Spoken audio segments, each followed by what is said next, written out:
Ngiyabingelela sobaba, ngiyabingelela abafundisi bonke abakhona, kubandakanya uPresident wethu Babukhomo, uChaplain wethu uBaba Sithole, ngibingelela Sihlalo weDiocese Baba Dube, ne-executive yakhe, osihlalo bonke bama-regions nama-executives abo, osihlalo bama-parish nama-executives abo, khona kwama-guilds ahlukene akhona phakathi kwendlu esihlangene kuyo nama-members ama-guild ahlukene, ihambe izinto zonke amadodana ngaphansi kobuso bavela Dizeli, bafowethu abazogqoka nabo bonke nje abakhona esibuthene nabo ngendawo.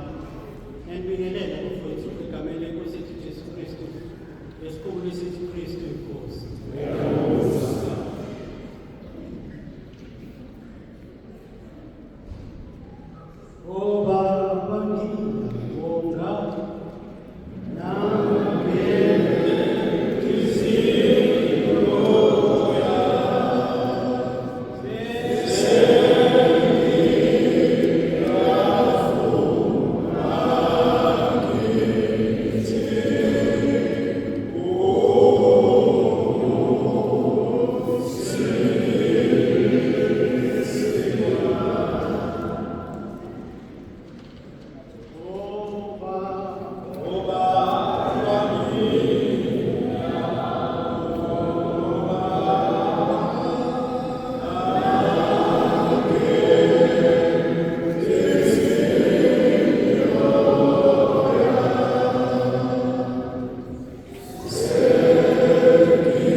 Inkulumo yethu bazalwane izoba isifundo esisuselwa emlandweni wakhe.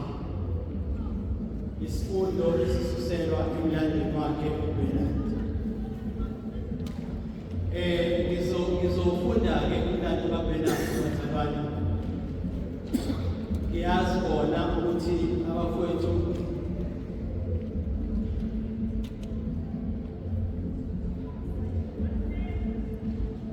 bayawazi umlando, kodwa ngizocela nje ukuthi ufunde kafushane bese-ke siyaqhubeka. Uthi umlando uBernard Mzeki wasuka kwelakubo eMaputo eMozambique eyofuna umsebenzi eKapa. Esethole umsebenzi eKapa eRondebosch, wahlangana nomfundisi uPhula wesemukela ivangeli noma inkolo yobuKristu. Wathi-ke angemukela inkolo yobuKristu, waqala ukufunda amaklasi asebusuku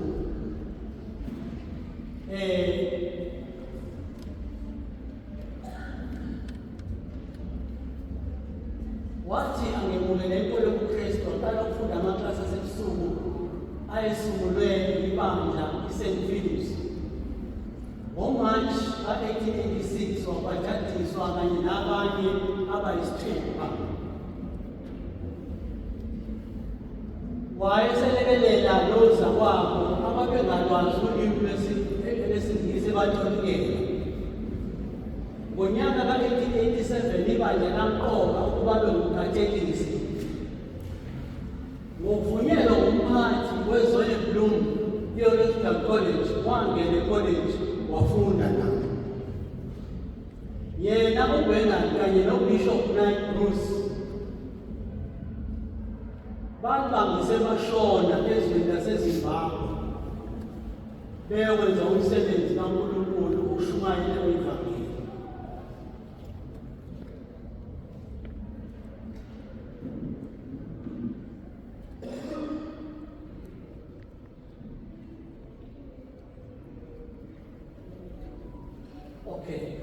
Iphuzu elandelayo lisike washonjobala evangelini eshumayela efundisa elungiselela abantu kwababhapathiswa. Wanakekela ekhulekela uShinova owayegula nebala wasinda uShinova eguleni kwakhe okuyisenzo esadonsa abanye baphendukela enkolweni yobuKristu. Lokhu-ke kwabe sekwenza ukuthi abe nyambana angathandeki kahle ey'nyangeni nasezangomeni zasendaweni. Base bemakhela uZungu ukuba abulawe.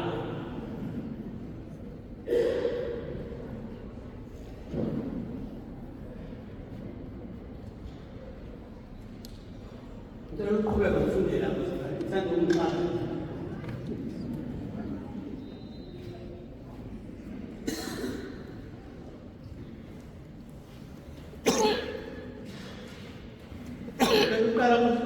Lapho sithi khona wanakekela ekhulekela uShinova owayegula nebala wasinda uShinova eguleni kwakhe. Lesi senzo-ke sasesidonsa abantu baphendukela enkolweni yobuKristu. Lokhu kwabe sekwenza ukuthi abe nyambana angathandeki ey'nyangeni nasezangomeni endaweni base bemakhela uZungu ukuba abulawe. Khona manjalo kwashasela isimo sesomiso endaweni lapho-ke abamakhela uZungu lokubulala base befafaza amashelezi ukuthi uyena uBernard wayebangela lesi somiso ngenxa yenkolo yakhe. Usuku bumbe washasela wagwazwa ngemkhonto washaywa ngamawisa. Abashaseli bakhe bamshiya bethe ukuthi usephangalele. Wakwazini ukuziguqula, wagaqa ngamadolo waze wayothukusa eshathini eliseduze. Unkosikazi wakhe wayeyishona ngokokushada. Waphuma ukukhankaso wayomfuna. Wamfuna waze wamfumana lapha ayefishe khona. Unkosikazi wakhe wayelokhu emhambisela ukudla emnakekela. Iy'nsuku zaze zaba zine. Kwaze kwathi ngoLwesihlanu usuku wafika engasekho lapha ayefishe khona. Kwathi ngonyaka ka-1907 u-Archdeacon u-Archer wakhe isonto endaweni yamaMbindi. Lelo sonto laqanjwa ngaye nanamhlanje libizwa ngokuthi iBernard Mzeki Church. Ngiyafisa ukuthi ngizame lapha kuze kulunge ngoba nansi indikimba engithi. Ngifisa-ke bazalwane ukuthi indikimba yalesi sifundo sethu sanamhlanje ngiyiveze ibhaliwe laphaya. Ithathwe encwadini yeSangoma isahluko sesibili isahlukwana seshumi. Ithi-ke yona ungesabi lokho ozakuhlupheka ngakho. Bheka uSathane uzokhonza abanye kini entilongweni ukuba nilingwe, futhi niyakuhlupheka iy'nsuku eziyishumi. Thembeka kuze kube sekufeni ngokunika umqhele wokuphila. Amen. Kule ndikimba-ke esiyikhethile bazalwane esizoyisebenzisa kulesi sifundo sethu ngoBernard Mzimba. uJohane wembulelwa lokho ayezokweluleka ngakho emabandleni ayisikhombisa. Uqaleke ngokudlulisa iseluleko sakhe eseluleka ebandleni lase-Efesi, wase edlulela ebandleni laseSmyrna, nakhona wenza ukufanayo. Laphayana-ke ku-chapter 2 lobe ngokufunda manje verse 10, wayeluleka amalungu ebandla laseSmyrna uthi bona bendesaba, kodwa kofanele ukuba bakwenze ukuba bahlale bekulindele ukuthi zizoba khona iy'nkathazo abebezodlula kuzo, futhi noSathane wayengeke azayeke ukubabalika. Kodwa khona lapho usenza isimemezelo, bazalwane, esizwakala futhi siseluleko. Uthi mabethembeke kuze kube sekufeni, inkosi yobe sesimqhele ukuphila. Ngibona-ke bafowethu ukuthi okuyikona okungiphushile ukuthi ngisithathe le ngxenyana eBhayibhelini ngiyibone ukuthi ifanelekile ukuthi ngaba yingqikithi yale mfundiso yethu namhlanje. Yingoba ngibona ukuthi leseluleko siqondiswe nakuthina njengamakholwa namhlanje, ngoba sesimene esifanayo nalesiya ibandla lase-Efesi elalibhekene naso, ukuthi zikhona iy'nkinga esizodamana sihlangana nazo, sibhekana nazo endleleni yethu yokukhona. Ngaleso sizathu-ke bazalwane, kuyaqala ukuthi nanamhlanje sabizele leyo nkonzo, sithole isexwayiso bese sithole iseluleko. Uma ngiza la namhlanje kuseni bafowethu, bengitshela ukuthi uma ngisuka eMaritzburg uzodonsa njalo ngiyobheka eThekwini bese ngingena u-N2. Manje-ke ngihamba neGwayini kaMfula Sokhela, insizwa endala yayidrayiva isasebenza, sirithayile manje. Ithi cha shabalala, ngena la udonse ngeBhungulu, usuphuma-ke usuzongena, uphuma lapha ePlaza Road, udonse ngomgaqo uBhungulu Road, uzongena ku-N2. Ngayithola imfishane le. Kodwa ngesikhathi sehle ezimweni, khona indawo okuthiwa isezimweni usubheke ngasemvumvuvu. Indawo yakhona-ke iyajikeleza futhi iyahlela. Kuyona le ndawo ezimweni, ngithe uma ngibheka ngabona ibhodi elibhalwe ukuthi high accident zone, please slow down. Ngayibuka lento ukuthi ifana nalento engiyokhuluma ngayo. Ngiyaxwayisa ukuthi indawo evamise ukuba neyingozi, ngase ngelulekwa ukuthi angehlise ibanga. Bengeke kube nako ukuhlakanipha kimi ukuthi ngithi sengixwayisile ngelulekwa ngiphume eceleni, ngoba bengizobe sengibheka impilo yami nempilo kaSibanibani engozini.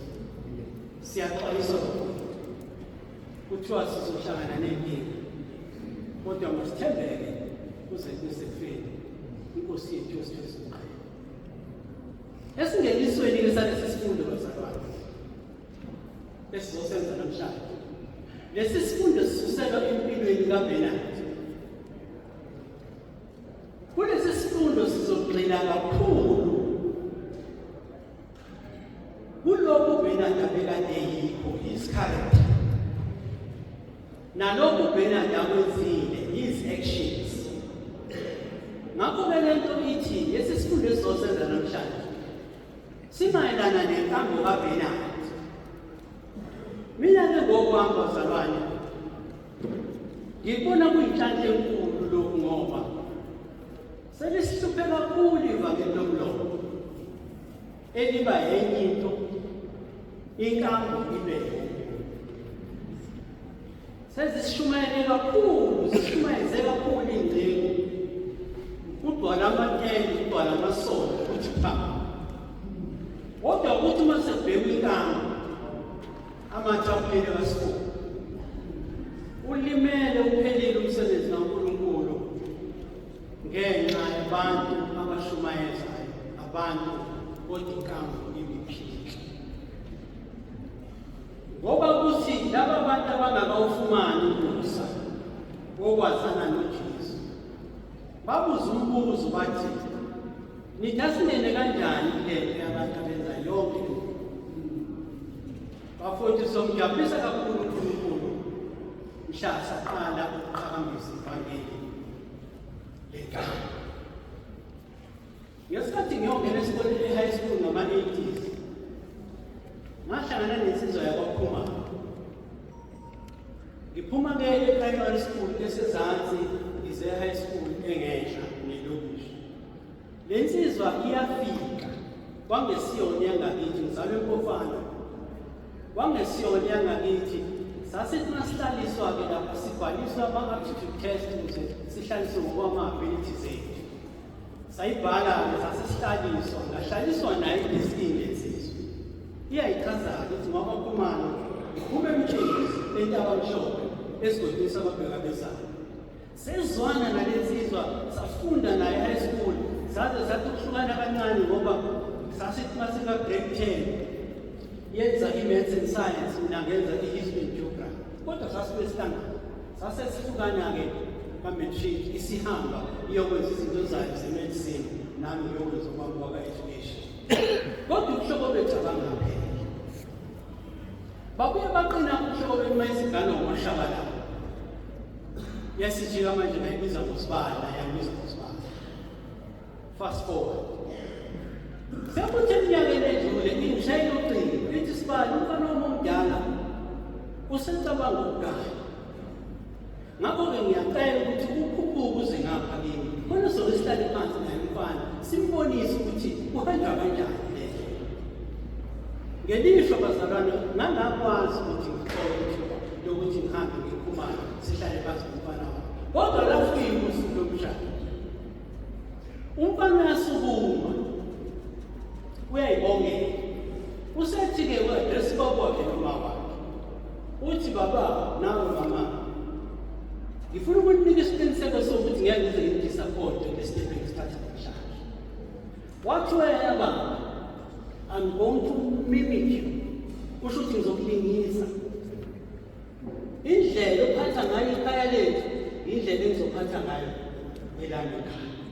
Indlela ophatha ngayo umama wethu, indlela engizophatha ngayo enkosikazi. Indlela osiphathe ngayo njengobaba, indlela engizophatha ngayo abantu abami. Ayaphumana emva komshado. Athi Khumalo, wawuthi angifike kwakho ngizokhuluma for 30 minutes. Kodwa wena ufundisa umfana wakho ngenkamba, sukele zami. Yamuzwa ukuthi uthini? Ivakele lenkamba bafowethu, singalithathi. Yilona. Ngoba siyasukuma sikhulume isiqalethi ngokuganga, kodwa inkamba iphike. Thembele kuze kube sekufeni nokunika umqondo. Uma sikhuluma ngoBenard bafowethu, sikhuluma ngensizwa, sikhuluma ngendoda eyi-Afrika, sikhuluma ngensizwa ewumKristu eyahamba la emhlabeni omlimi, yabhekana ney'ngqinamba zakhona njengathi. Ngakho-ke sonke silapha singabantu abarelevant ukuba sincinde kulolu dengezi esizocunda ngalo, esizocunda kulo namhlanje nyabalo. Ngifisa ukuthi ngiqale bafowethu bese singena esifundweni. Ngibheke unumber 1. Inamba yeshini lapho kodwa yabonakala kahle ngoba ngenxa yokumakodo. Ngiwama rishini lama-points kodwa ngizongizwa ngoba ngizowafunda khona lapho. Bengiwanamba rishini. Ngifisa ukuthi esiqale sibheke unumber 1. Othi wasuka kwelabo beMaputo eMozambique eyofuna umsebenzi eKapa. Sibheke unumber 3. Othi wathi ngekubukela inkolo yobuKristu ngigcina lapho. Sibheke unumber 7. Othi ngonyaka ka-1887 ibandla lamqoka ukuba ucatechists. Sibheke unumber 9. Othi yena uBenard kanye noBishop Knight Bruce bathi bangasemashona eZimbabwe bewenza umsebenzi kaNkulunkulu wokushumayela. Sibheke unumber 10. Othi emva kokuba befikile khona eZimbabwe uBenard waba umvangeli esizweni samangwenya. Lamaphuzu ngakhethe ngoba ngiwabona eveza ukubizwa kwakhe,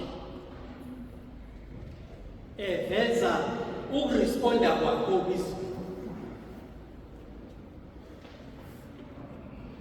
kunezigatshana zo-4 zo-5 uvela ukubizwa kaBenadi. uNkulunkulu uyazembula kuye, uyambiza, umbizela ekumazini yena.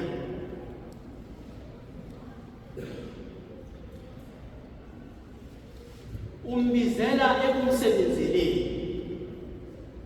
Inselelo esibonayo enkulu uBenadi abhekana nayo lokhu, lolu bizo lwakhe kwakungathi ludinga impendulo, futhi ekubizweni kwakhe kwezinye izikhathi ubonakala efana nomuntu obizwe ebhekile, kodwa kufanele ukuthi aphendule abhekile. Lokhu abathi abenza imaths ukuphenduka oku-360 degrees, ukushintsha i-direction altogether. Amandla-ke nogqozi lokwenza leyo nguquko enjalo, umuntu uyowalanda lapha encwadini yamaHubo 32 verse 8, lapho uNkulunkulu ethi khona, ngizokufundisa, ngikubonisa indlela ozohamba ngayo, ngizokweluleka ngeso lakho. Kulezi zingatshana zomlando bafowethu kuyavela ukuthi uBenadi akabizwanga kanye, futhi akabizwanga kabili, futhi akabizwanga kathathu, akabizwanga kane, kodwa wabizwa iy'wombe zase zabanjalo. Bafowethu kuyenzeka umuntu uma ebizwa athalalise kube ngathi akezwa uyabizwa. Kuyenzeka futhi umuntu abizwe asabele egcine lapho. Kuyenzeka umuntu abizwe asabele alalele ukubizelwa ugcine lapho. Omunye uyabizwa asabele alalele abese kwenza ukuthi afake. Omunye akwenze ngempumelelo, omunye akwenze ngokuthi nje ngoba mtsheliwe ukuthi angenza, athi nyanda ashiye kanjalo.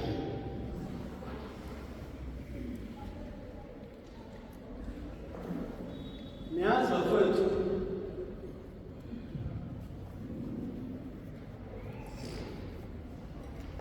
uBenadi mayebizwa lokhu ukubizwa kwakhe, ebizela umsebenzi akayithiwa kuwo kuzo zonke lezi zigaba, isigaba esi-1, isigaba esi-3, isigaba esi-7, isigaba esi-9, nesigaba esi-10. In each occasion uthe uNkulunkulu kuyena suke ezwenanini uyezwele uzokhombisa-ke eSouth Africa, waphakamisa isandla wathi yena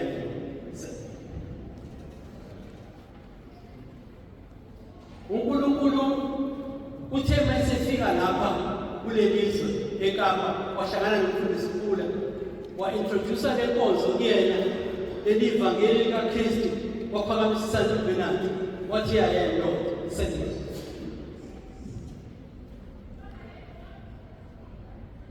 Wabizwa esigabeni so-7 wathiwa bazoba umkhathekisi, waphakamisa isandla uBenadi wathi nami mina Nkosi thume.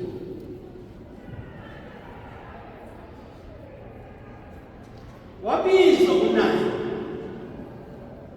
kwathiwa sambeni siye ezweni laseMasholo eZimbabwe siyoshumayela khona, waphakamisa isandla uBenadi wathi yena usemini. Sefikile khona wamenza ubangeli ezweni samangweni, wathi uBenadi ukhona mina sokwenza.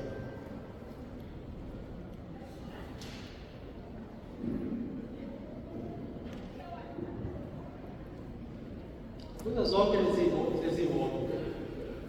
indlela esibona ngayo iyakhombisa ngokusobala ukuthi wayelazi kahle izwi lalomunizayo, futhi kuyabonakala ukuthi wayeqondisisa lokhu akayekubizele, futhi enisele ngokuba enze njengalokhu kulindelekile kuyo, futhi lokhu ayebizwe ubekwenza akwenze to the best of his ability.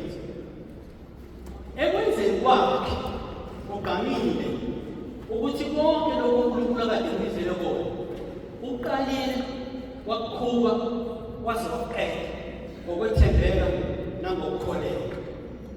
Kunjalo uNkulunkulu wethu hlobo sami. Ubizwa yedwa kwabayizinkulungwane ukuze kusinde abayizinkulungwane ngaloyo yedwa uSimphethe. Namhlanje siyilaba mfowethu ngenhliziyo yethu ukubonga ngoba uBernard akakhulumazanga uNkulunkulu. Lokhu kubonakala kwenselelo enkulu nakuthina njengamakholwa anamhlanje. Ikakhulukazi thina esikuthendela namhlanje. Ngoba singamadoda nezinsizwa ezibizelwe kulo mbutho obizwa ngayo uBernard. Mina ngithi lokhu ake kusifundise ukuthi izinto esiziphathiswe uNkulunkulu ake siziphathiswe ekhatsi abantu. Ngoba sesibizile sasabela sesiuqalile umsebenzi asibekele uNkulunkulu asiuqhubeni sesiuqede futhi siwenze ngokuthembeka nangokukholeka. Kulo mkhosi ongaka namhlanje kusasa kuzogqokiswa amadodana, kodwa sihlala eqinisele ebuhlungu ukuthi maningi amakhulu amathuba okuthi kulaba abantu esibagqokisa namhlanje siyabagcina kuleyo weekend abanye babo. Khuluma iqiniso impela. Kodwa imbangela enkulu yalokho bafowethu ukuthi noma sibizwa sisuke singalazi izwi lalokho sisuke sibizile. Kuhle ukuthi nathi sikulo muntu siyimisele ukuthi siqhube kahle umsebenzi esikizile. Asizameni ukuthi ngoba sesesabizwa sasabela sikwenze kahle konke. Makuthiwa kuvuselela ukulunga, asivuselelele ukulunga sonke. Sivusele kungesathi sifanele. Makufanele sibambe iqhaza ey'ntweni ezifana ney'nkonzo nama-events ahlelwe i-diocese ne-region ne-parish. Asikwenze lokho ngokuthembeka nangokukholeka. Thembeka kuze kusefeni. uNkulunkulu uyokuthola isikhuluphayo.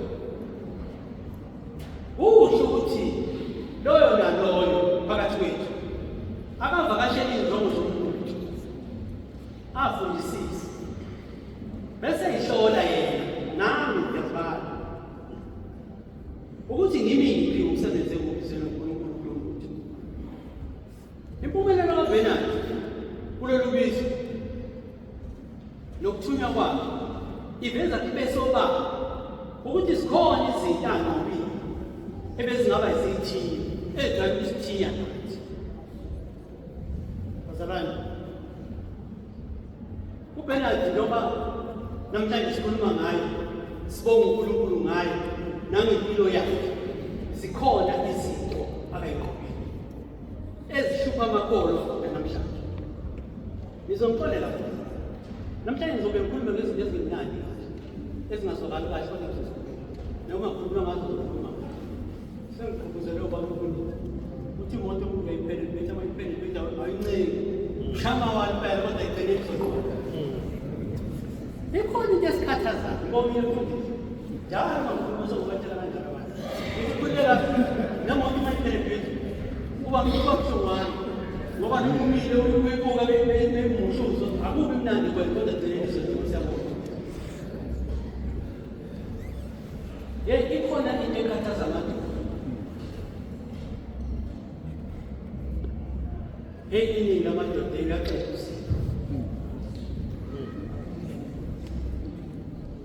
Ngisho kahle noma ngithi iningi, cha, amanye amadoda uyaqeda usiko.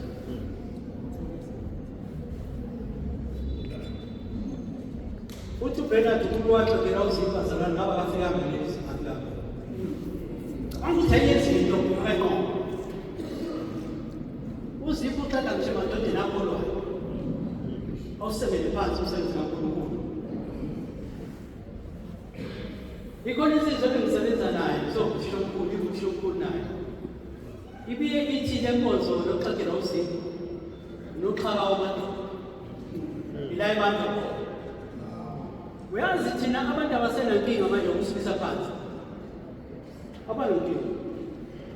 Uma bebona ukuthi nje uyinkinga, uthola i-promotion uyinkinga, kodwa umuntu wesilisa. Yobeni bafaka emkhaya. Futhi ugaxela mina namhlanje kulolu khaya. Next week igaxela isibani wami. Senginokhala. Ngalelela ngaxela umfundisi wami. Senginokhala. Ngalelela ngaxela umholi wami wezepolitiki. Senginokhala. Sokusebenza bazalwane. Uyinqobile lokho. Yabona uBenard waye-expose kakhulu. Yabona njengoba esuka eMozambique ezeKapa. Uyazi ngizexoxa nje nabekho isimanga blues. Uyazi ukuthi uma usuka ngakini kwenye indawo ufika isimanga vele ubabone beyithi isimangaliso. Indoda beyiphithana ikhanda ibona ukuthi iphithaneke manje. Engqondweni nasenhliziyweni ungathi abafana laba abakhala impela. Ingxenye yamanqaba. Obinenhle uNkulunkulu ayenzile bazalwane. Sebenjalo ubabone bebahle kakhulu kwelinye ilizwe. Khona into akayifaka kuthina. Angayifakanga kwenye indawo. Self control. Inkonzo yokuyithiba. Yokuyibamba masukhethile ukhethi.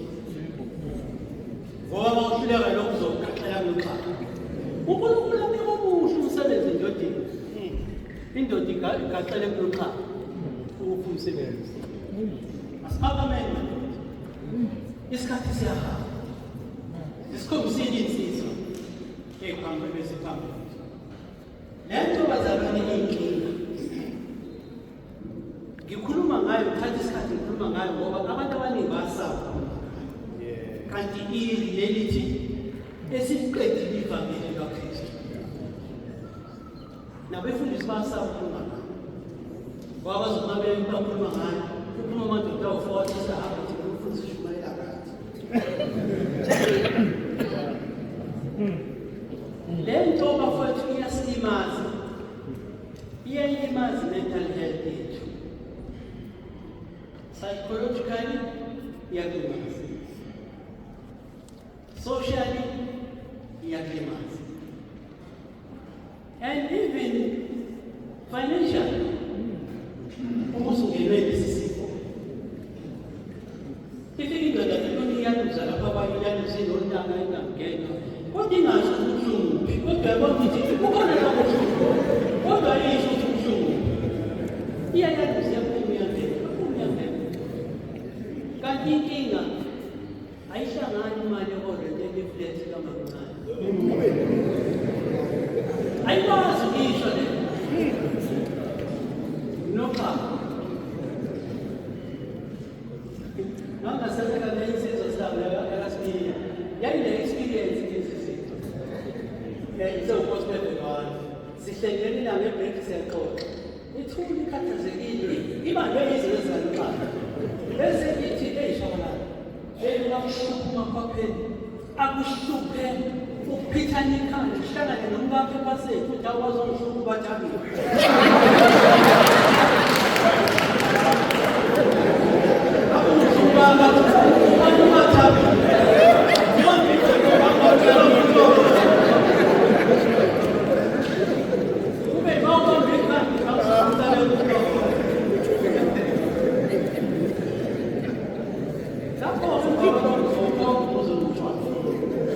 For the next 10 years, we're going to put us on the next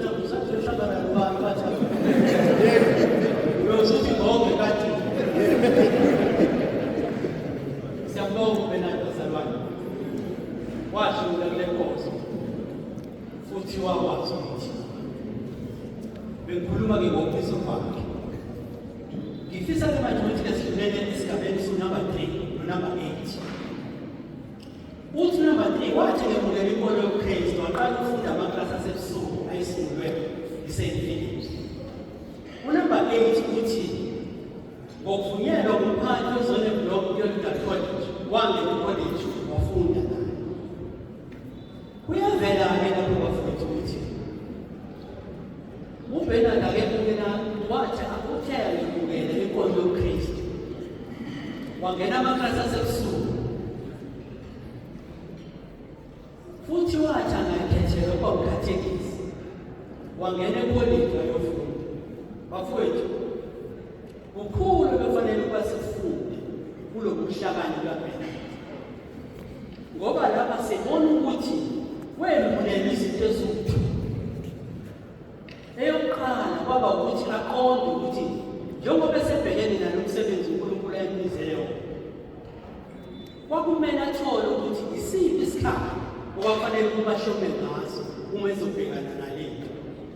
Wayithola impendulo ethi ukuqondisisa izwi kaNkulunkulu elitholakala embhalweni. Okwesibili okwembuleka kuyo kwaba ukuthi ayihlolisise ukuthi ukuphi yena lapha emfishane khona, ukuphi la eshoda khona, nebala. Wasibona ukuthi ufushana lapha efundeni, wabona ukuthi kuhle ukuthi ayithuthukise ubone ukufunda nokubala. Wabe senza-ke imizamo yokuyithuthukisa. Ubusisiweke umuntu ovumayo ukuthi kukhona la eshoda khona. Umvuzo wenze njalo uvumkhulu. Futhi umuntu ovamise ukwenza njalo ungumuntu ophumelelayo empilweni. uBenadi-ke ngokuyithuthukisa kwakhe angena amaklasi antambama acele ukuthi ayibandakanye kwi-theological college, waveza uqondisisa ukuthi angeze akwazi ukuyoshumayela ngento angakayiqondi kahle naye qobo lakhe. Ngakho-ke kuyinselelo nakuthina lokho bafowethu. Nathi uma nje singayitshela ukuthi sizokwazi ukuphumelela ukuhambisa ivangeli likaKristu, sibe singayiqondisisi lento esikuyona nesikhuluma ngayo, siyayikhohlisa. Umbutho wethu-ke bafowethu ususebenze kakhulu. Ngifisa ukuthi-ke ngimvezele nanka lamabhuku lawo mathathu. I-service book,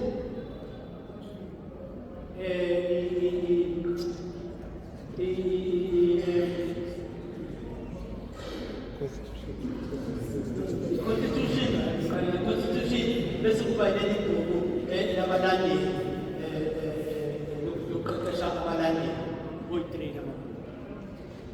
Uyabona lamabhuku awuhambe kahle bona, ululu kuhamba kahle. Bese sithi masikhuluma lesiyazi ngiyaphinda.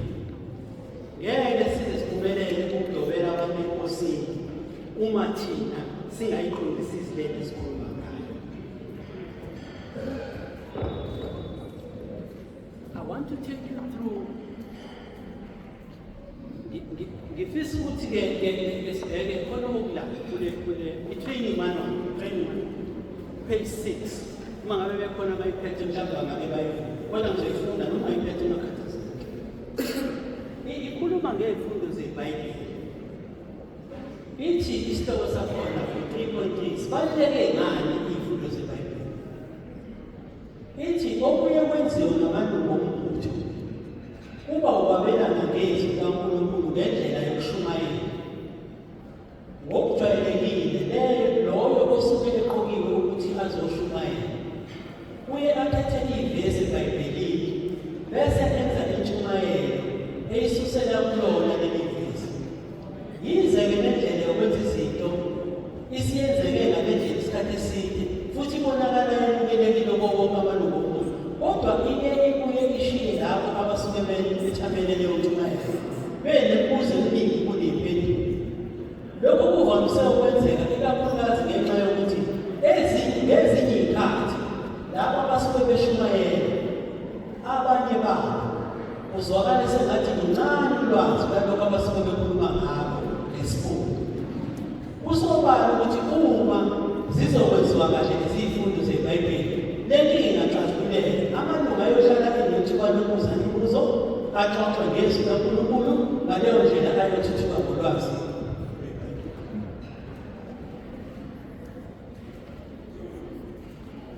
So bafowethu, ngiyabona ukuthi kungaba kuhle kangakanani ukuthi sisondele ndawonye. Leli nje lithatha step by step. ngendaba ye-Bible study. Ukuze singathi masisukuma abantu abalalele. Kusho lokho ibhokayini abantu abalalele babe nemibuzo eminingi kuleli kodwa usukhuluma impela sithatha isikhashana kodwa abantu basale beyibuza ngoba babuza ukuthi into ubhena akaphumelela nezithando ukuthi angakuvumeli ukuvilapha ukufunda wayena ngiyahamba manje ngifunda amaklasi asebusuku uma ngiyazi usengikhethile ngiyahamba manje ngiyocela ukungena lapha ePureland College ngoba ngiyazi ukuthi sengikhethile okokuqala lokho angavila ukufunda noma uvumele ukucabanga ukuthi uyakwazi ukusukuma ukhuluma ngezinto kaNkulunkulu generalize wenza lento ababethe esikoleni isijenejene asisebenzi. You need to know ukuthi yini okhuluma ngayo uyisho ungene kuyona ukhuluma.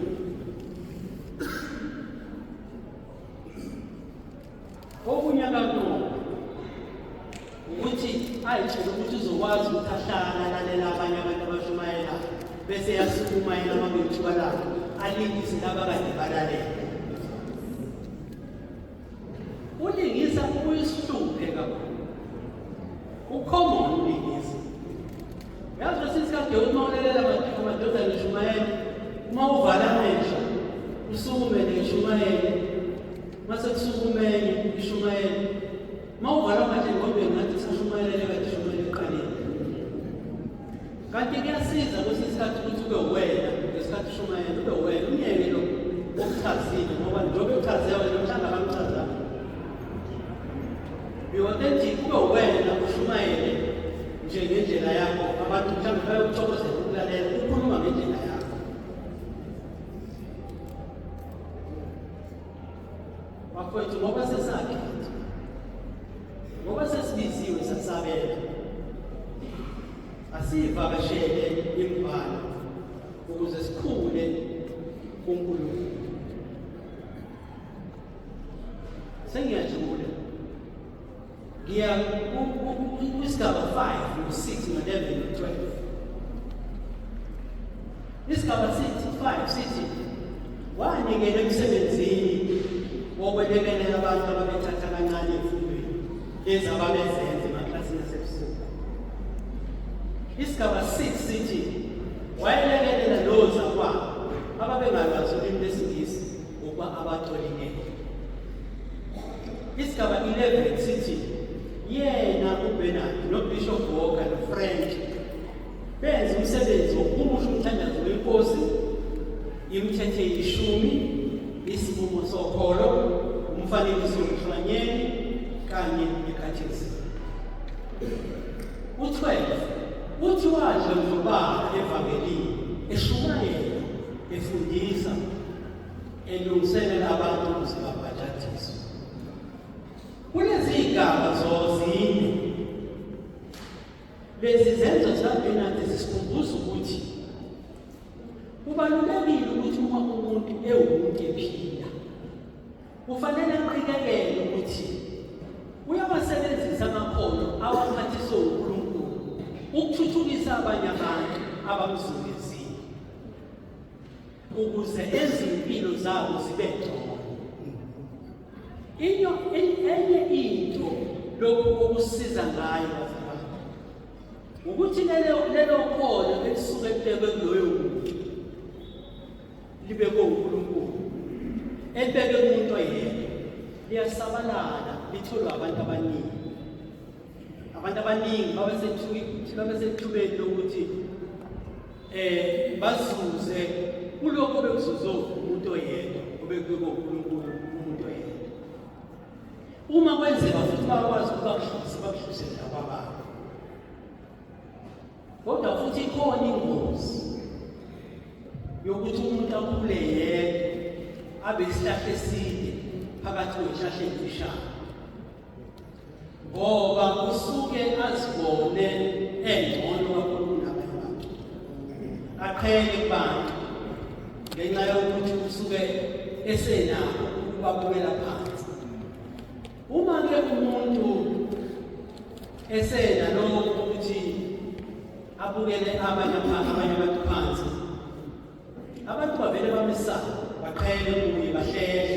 Ngaleyo ndlela-ke balahlekelwe ithuba lokuzuza kuye, kanti nabo naye ngaleyo mpakamo yakhe uyalahlekelwa okuningi ngokuzuza kubo labo ababona bengelutho. Ngesikhathi uBernard esiza abanye abantu, nginesiqiniseko sokuthi naye uningi futhi kukhulu ayekuzuza kubo. Kufanele silazi iqiniso elithi ekuphileni nje kwethu singabantu, abantu abade bayakwazi ukuzuza kwabafishane, nabafishane bayazuza kwabanye. Ngazi indaba yeninsizwa okuthiwa yathi inenkinga yesonto lemoto yadlula lakulungiswa khona amasondo. Kusho ukuthi bafuna ukuthi baliqaqe isondo balikhiphe, likhishwe isondo libuyisele selilungisiwe. Kanti obebuyisela kuzophazanyiswa okuthile, angabe sawabuyisela amabhoko. Ihambe lensizwa ithe mayiseduze kwe-mental institution, eduze kwendawo la kusizwa khona abantu abaphazamiseke ngokomqondo, lavele laphuma leli sondo ngenxa yokuthi belinamabhoko. Idilike lensizwa ixakeke ithi yabheka amabhoko awekho, khipha ifoni yayo ifoni. Zikhona-ke insizwa ngaphakathi ku-mental institution ephazamiseke. Eyodwa besimbuza ithi xa kweyini umnumzane, angathandi ukuyinaka ngoba engqondweni yakhe kukhona ukuthi ayikho into engizoyithola ezomsiza kulaba bantu. Adonsa ifoni yakhe aphinde akhulume nefoni. Iphinde lensizwa ithi umnumzane, ngokhuluma uma unenkinga. Abesesho ngokungabi namdlandla athi nginenkinga ngikhulunyelwe yisondo. Ibisithi yenze njenani umnumzane? Kula masondo amathathu, thatha ibhodi elilodwa lapha, uthathe elilodwa la, uthathe elilodwa la, bese uyafaka isondo lakho, imoto yakho izohamba ngamabhodi amathathu. Kodwa uma usufika ukubona uthola amabhodi awu-4, ufake elinye lapho, ufake elinye lapho, ufake elinye lapho.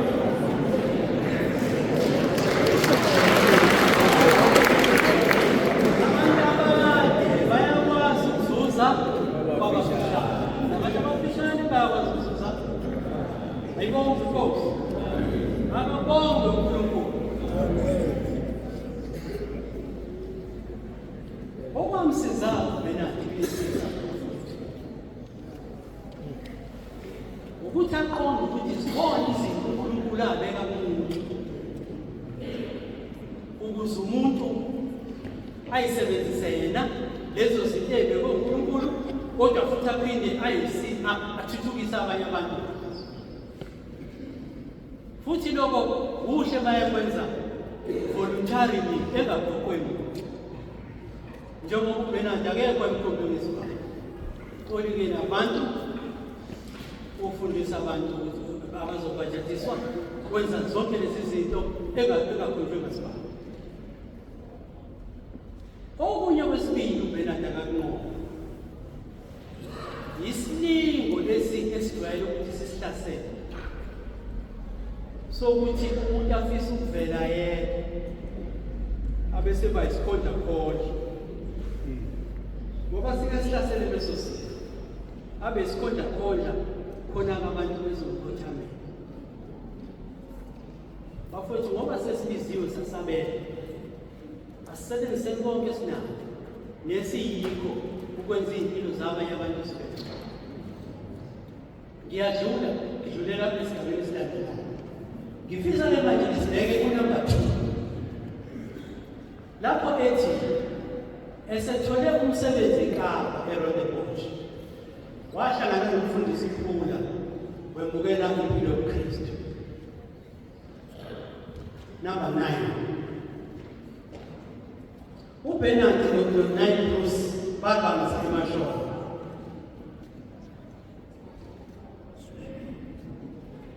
Number 11, yena noBishop Walker benza umsebenzi wokuhumusha umthandazo wenkosi naloku okunye naloku.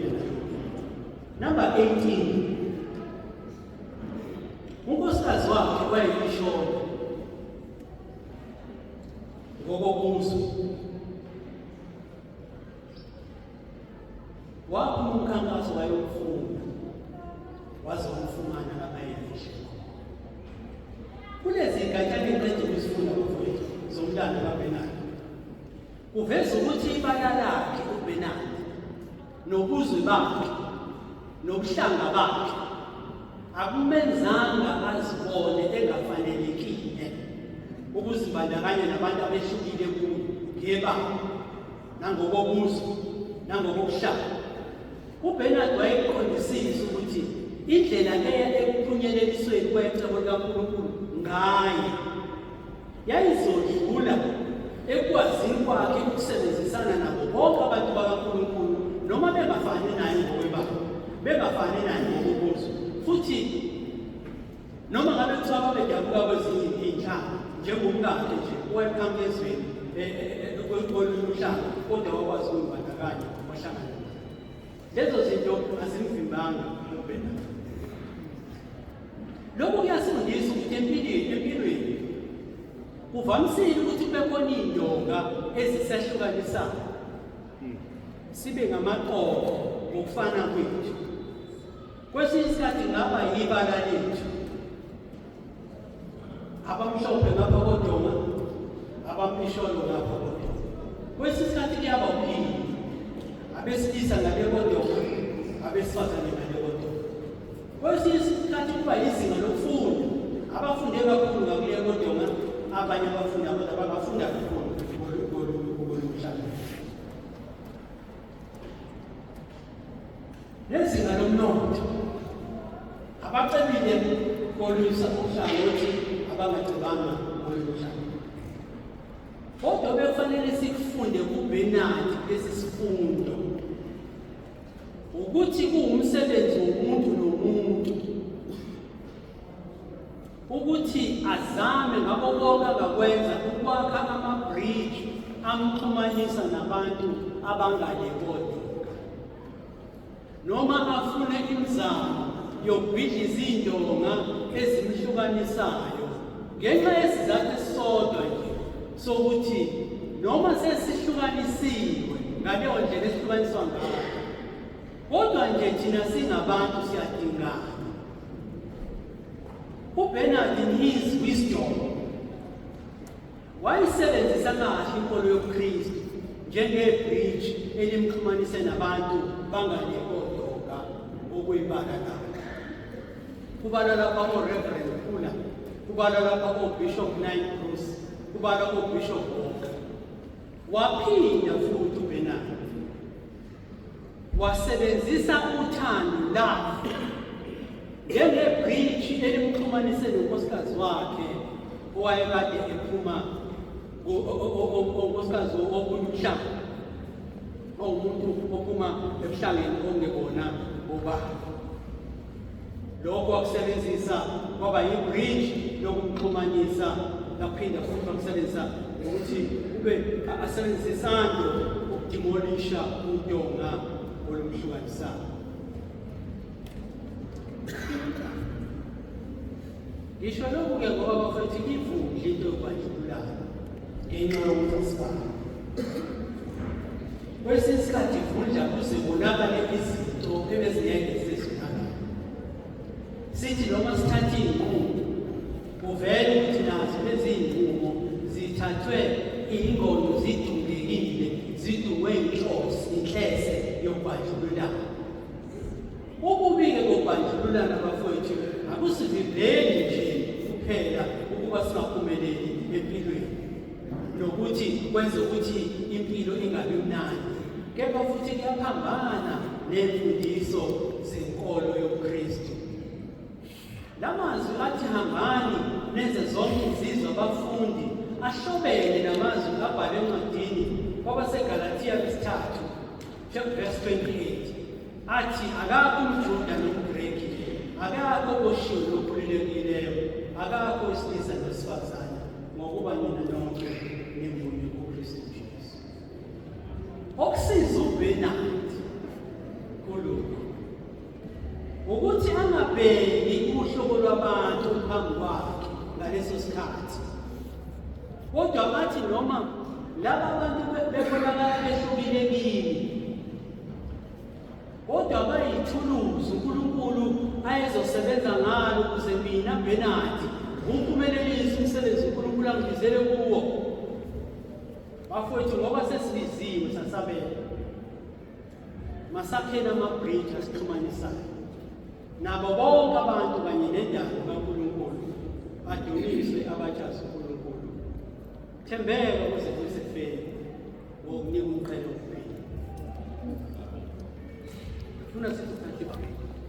Na. Kodwa sizophumelela.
Sifanele ukungakhohlwa ukuthi kumele siqine enkosini ukuze sibe namasu okulwisana namaqhinga kaSathane.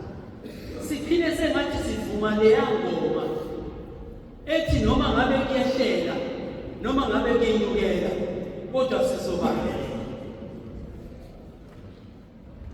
Engibona ukuthi wanqoba ngakho uBernard lesi simo ukungawalibali amazwi asho uPostoli uPawulu ebandleni lase-Efesu abhalwe kuchapter 6 verse 12 ukuthi asibambene negazi nenyama kodwa sibambene nemibuso namandla nababusi bethu balobu bunyama nabawomoya wobubi emkhathini.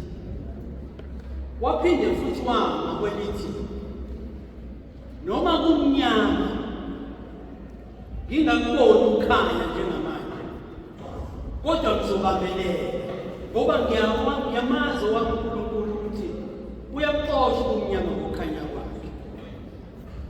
Webafowethu, ngoba sesibiziwe sasabela, masihlome ngezikhali zikamoya ukulwa nempi kaSathane ohlezi esakhela uzungu lokusihlasela ukuthi aqede ngathi.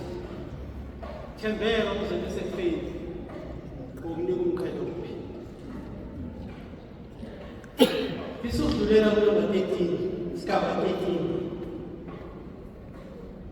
lapho ithi khona umlando wanakekela ekhulekela uShilowa owayegula nebala wasinda uShilowa. Lesi senzo sadonsa abanye baphendukela enkolweni yoKristu. Kulesi senzo uBernard athi emkhulekela uShilowa ukuba sinde empilweni kodwa futhi ebemnakekela. Kwiversion yesiNgisi ithi he took care of him. Kufanele sikufunde lokhu ukuthi uShilowa wathola ukwelapheka ngoba uBernard ubemkhulekela kodwa kukhona izaba azenzayo eseduze naye.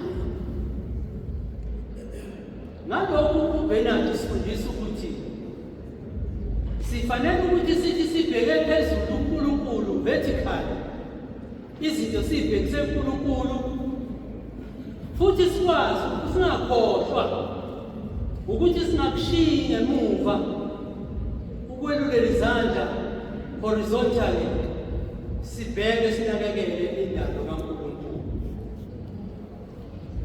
esizungezile. Ukwenza kwethu kufanele kufane noPawulu esiphambano. Sixhumene noNkulunkulu, siyakhuluma noNkulunkulu, siyancenga, siyanxusa, siyabonga. Kodwa futhi wenabele kwabanye abantu abasizungezile abayindalo kaNkulunkulu akasho ukuthi uthe sekwenzile konke wadala nokunye wayesethi thina sibe ngababusi phezu kwabo bonke. Lapho uBernard ubethi emcelela uShilowa uNkulunkulu ubaluleke alulame kodwa ebheke nezidingo zakhe zokuphila. Ngalokho ngiyakholwa bafethu ukuthi uNkulunkulu uthokoza njalo ngohlelo lwethu lwe-social outreach. Futhi sifanele ukuthi sigqugquzele ukuthi noma sesingasekho la kwi-event eplanweni yethu, sesisendaweni zethu la sikhona, kodwa singalibali ukubeka ukuthi selule isandla silekelele lapho silekelela khona ukuze senze ngcono iy'mpilo zabanye abantu uma sinawo amandla okwenza njalo. Kuthi uma ulekelele osibaribari basize kodwa hayi bona nongabani ngoba bayindaba zikaNkulunkulu. uBernard wayesibili ezweni lamagwethu, wayengazange ashinova kodwa he took his time, he dedicated his time, his energy enakekela lesizwe. Waguquka abantu wabona umsebenzi kaBernard. Ngikholwa ukuthi ukusinda kaShinova kweza ngezinto ezimbili: umthandazo kaBernard nowami uShinova kanye nezaba ezazenziwa uBenadi ekumnakeleni. Umama wakhe-ke ngokumlando, ngokufunda umlando, ngesifiso sakhe umama kaShinova wayefisa ukuthi athathe uShinova ayiswe enyangeni ayolashwa. Kodwa umehluko phakathi kwenyanga noBenadi, uBenadi ubethenza izaba zokusiza uShinova, kodwa amehlo akhe abebheke ezulwini ethi, Nkosi, ngipha amandla okuba ngisize uShinova. Ngisasebenza kwezokubusa isihlalo sase-prototype school we-Lead. Kusho ukuthi sasihamba sibuye siyokuma competition njalo njalo. Ngelinye ilanga sahamba seThekwini siyocompetition. Sithe masikhuphuka nje umqanso waseCliffden, yathi ixipha sikabaharaji kathula. U-organizer wayekholwa kakhulu, emthemba uNkulunkulu. Ithe mayicisha ibhasi sesivele sesingeki, wathi Nkosi yami ake sikhulekeni. Wathi uMfowagcobo ongasekho uCharles, wathi awumeke kancane, ake siqale sifone emakheleni. Bafika umakhenika bese siyakhuleka sithi, Nkulunkulu nikeza nangomakhenika amanzi. Ayibonge Nkosi. Akanqoba ngakho uBenadi ukuthi understand ukuthi ukholo ngaphandle komsebenzi ufike. Bafowethu, ngoba sesibizile sasabela, masibe nogqozi, masibe nogqozi lokuthi sinakekele abantu nendalo yonke kaNkulunkulu ngawo wonke amandla esinawo, sigxile eNkosini. Sengiyabonga ukugcina 18 no-19 unkosikazi wakhe wayelokhu emhambisela ukudla emnakekele iy'nsuku zaze zaba nzima. Waze kwathi ngolwesihlanu usuku wafike engasekho lapha ekhishini. 19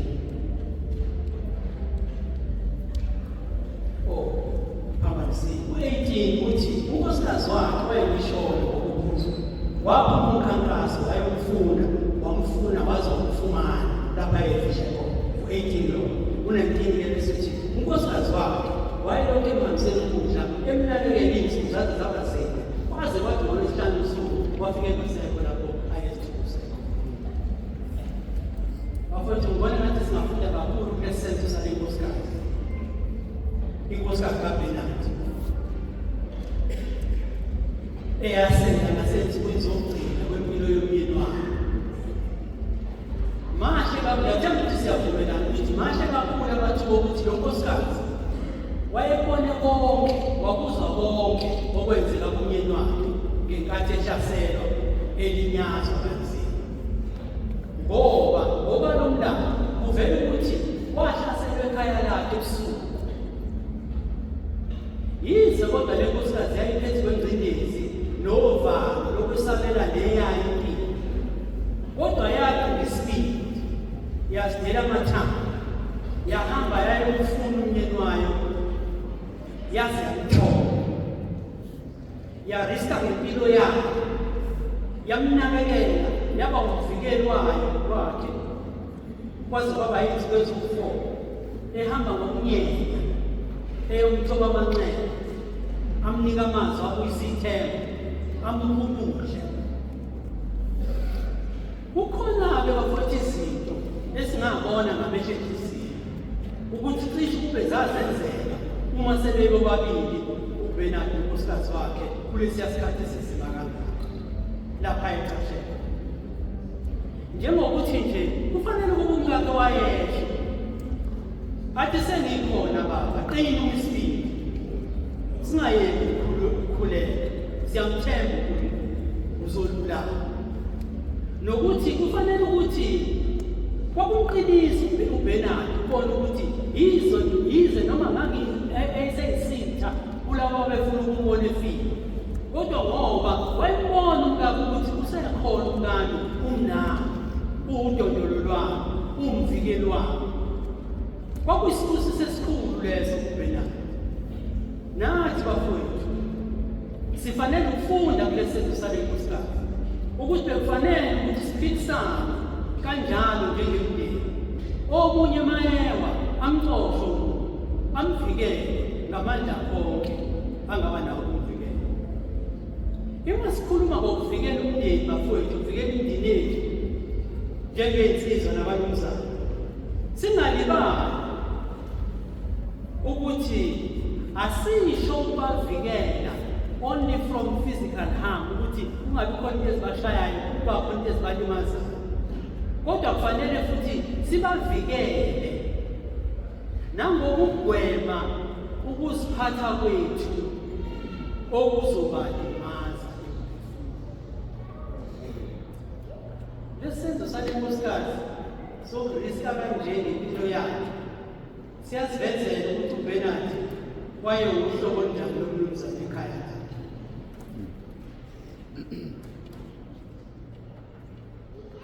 Futhi cishe kube lokuvikeleka akuthola umkakhe ngalesi sikhathi esinzima kangaka kwakuwumphumela wokuphumelela kwakhe naye ukuba bewubaba unguvikeli. The law of motion is science, action, reaction.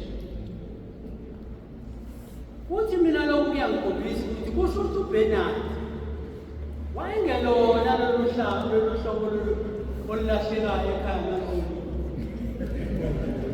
Lungabe lisatholakala nasefonini, lufike emva kwensuku lungazazi ukuthi luvane igama lalo, lingaphethe imali, engaphethe grosa, ephethe ulaka lokukhashela izitsha nenhlamba nempi. Bazalwane, uthe sokhuluma ngezinto ezingimnandi, kodwa ngoba siyaphenegwitha bazalwane, mhlawumbe soshaya kabuhlungwana. Ngoba sikhona lesi sihlaba sokubuza kwamadoda kuze kweqe. Yikona lokho kubuye kube imbangela yokuthi indoda ingabe isaphekelela ukuthi ibe umvikeli nokunakekela umndeni wayo.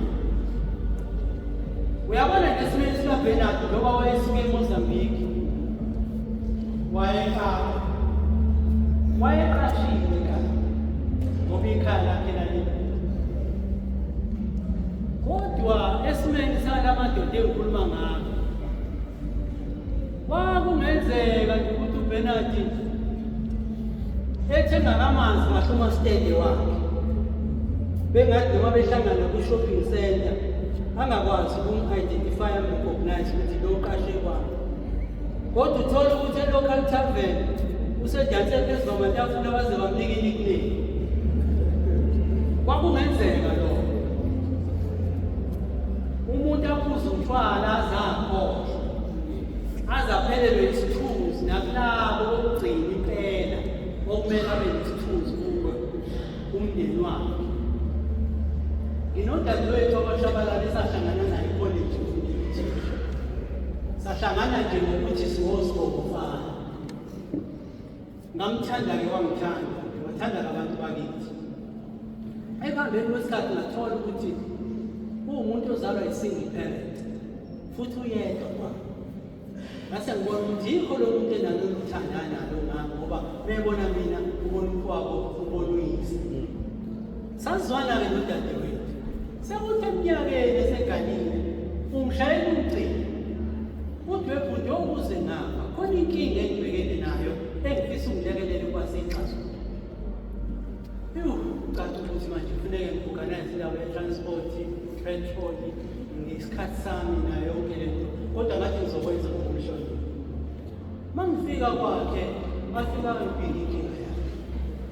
Uma ngiyilalela le nkinga bese ngithi dadewethu usibani utheni ngale? Athi ngitshela ngalo mhlobo. Bese sixabana ngithi wathi umkhwelo umhlobo ushuka ngempilo. Sithe sentonga abantu yabani umuntu driver wathi awunanga usibani wakhe. Ngajabula ngako ngoba ngiyamazi usibani ukuthi umuntu intelligent. Kaphini kakhulu. Athi ngizogeza bebe. ngizovele ngimlinde ngoba ngiyamazi uhlakaniphile ngizomlinda ayisolvela lenkinga yakhe. Wangena ngoba Awu.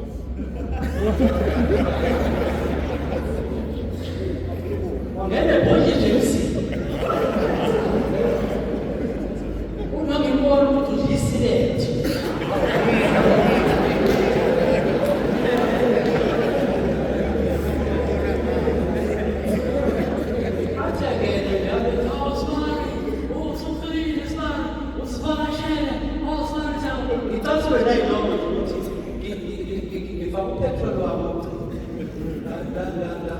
ngibeka ngesikhathi sami ngeza zosolve inkinga yami uzongitshela ukuthi uvakashile.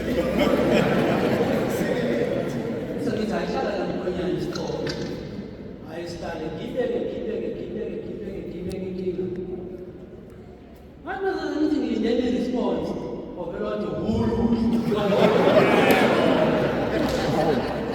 okwenza ukuthi adotshe ngibheke ngabona ukuthi ngibheka ngamehla athi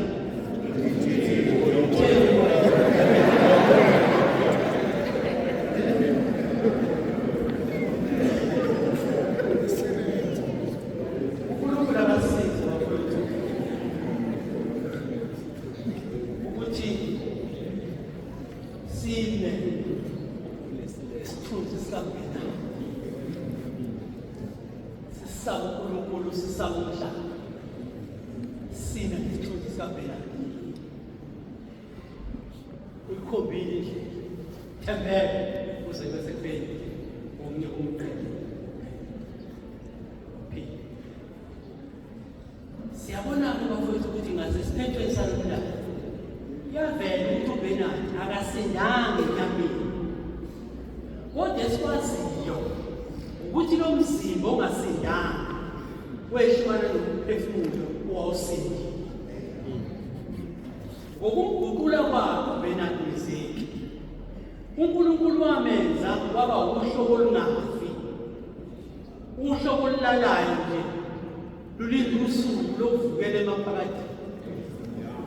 Insizwa bazalwane iyathembeka, uyasho umndalo, iyathembeka kwaze kwaba sekufeni.